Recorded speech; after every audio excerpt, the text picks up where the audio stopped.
Hello అండి, welcome back to one more mini vlog. ఈరోజు breakfast కింద టమాటో రైస్ చేశాను. ఎందుకంటే మా హస్బెండ్ లేరనమాట. వాళ్ళు ఉంటే వాళ్ళకి టమాటో రైస్ ఈ విధంగా చేస్తే వాళ్ళు అస్సలు తినరనమాట. సో వాళ్ళు లేరని నేనైతే ఈరోజు టమాటో రైస్ చేశాను. అది కూడా నా స్టైల్లో ఎలా ప్రిపేర్ చేశానో చూసేయండి. బాండ్లీలో చేస్తున్నాను, కుక్కర్లో అయితే చేయట్లేదండి. ముందుగా స్టవ్ వెలిగించుకొని బాండ్లీలో అయితే పెట్టేసుకోవాలి. ఇప్పుడు అందులోకి 3 స్పూన్స్ ఆయిల్ వేసుకొని హోల్ గరం మసాలా వేసేసుకోవాలి. ముందుగా కట్ చేసి పెట్టుకున్న ఆనియన్, పచ్చిమిర్చి కూడా వేసి బ్రౌన్ కలర్ వచ్చే వరకు వేయించుకోవాలన్నమాట. ఇప్పుడు అందులోకి 2 స్పూన్స్ అల్లం వెల్లుల్లి పేస్ట్ వేసి పచ్చి స్మెల్ పోయేంత వరకు వేయించుకోవాలి. కొత్తిమీర, పుదీనా కూడా వేసి మగ్గించుకోవాలి.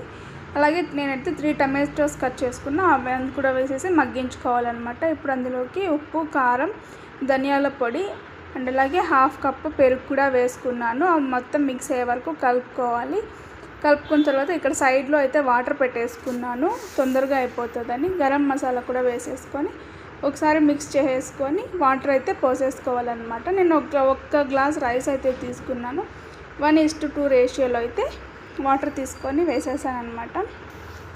వాటర్ కాగిన తర్వాత ఉప్పు, కారం చూసుకొని ఈ స్టేజ్లో ఇప్పుడు రైస్ అయితే వేసేసుకుంటే మన టేస్టీగా ఉండే టమాటో రైస్ అయితే రెడీ అయిపోయినట్టండి.